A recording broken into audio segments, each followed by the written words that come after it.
So, yun. Okay, ito naman second is directed. Kung, di ba yung isa is undirected. Ito directed, ito yung ginamin ko na may point na yon o kung may, kumbaga may arrow na. So, okay, first, how to solve it. First, si A. Ano ba yung arrow na nakatutok, na tinutukan A? That is D. But wait, hindi natin siya bubutaan ng 1. Instead of 1, by arrow, may makikita ang number. So, each number, amo tong ibubutang mo, ilalagay mo sa table. So, A, nakatutok siya kay D. So, that is 4. So, kay D, that is 4. Number ang ibubutang mo, hindi 1. A, wala na. So, kay B naman tayo. Si B, nakatutok kay A. That is 3, si A.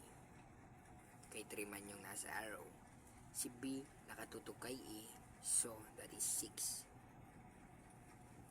Yan lang. Okay. Another. Si C naman. C is nakatutok kay E. That is 5, si E. Si C, nakatutok kay D. That is 1, kay D. Oh. Wait. Mali pala ang lagay ko. Sorry, wait lang ha. Dito. Okay. Labi tayo kay C. Si C, nakatutok kay E. That is 5, kay E. Si C, nakatutok kay D. That is 1, kay D. Wala na, diba? Okay, proceed naman tayo kay D. Si D, wala. So, wala siyang answer. Mali lang ng pagkabot ako, dapat reset. So, wala. Si E.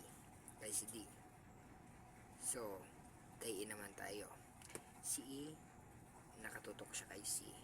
Anong index? That is 5. Yun lang. Basic, diba? Always remember ha, pag undirected, ibig sabihin wala siyang ginaming point, wala siyang arrow na ginaming point.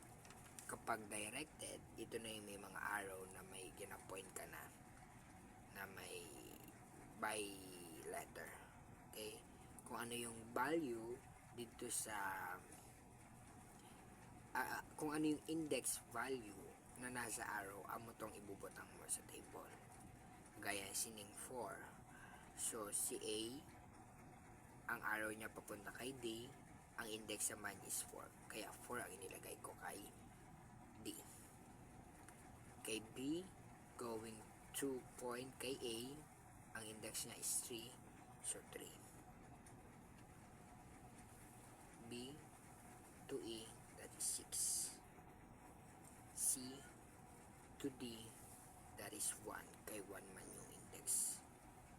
C to E, that is 5. Then D, wala man siyang arrow, so null na siya. So E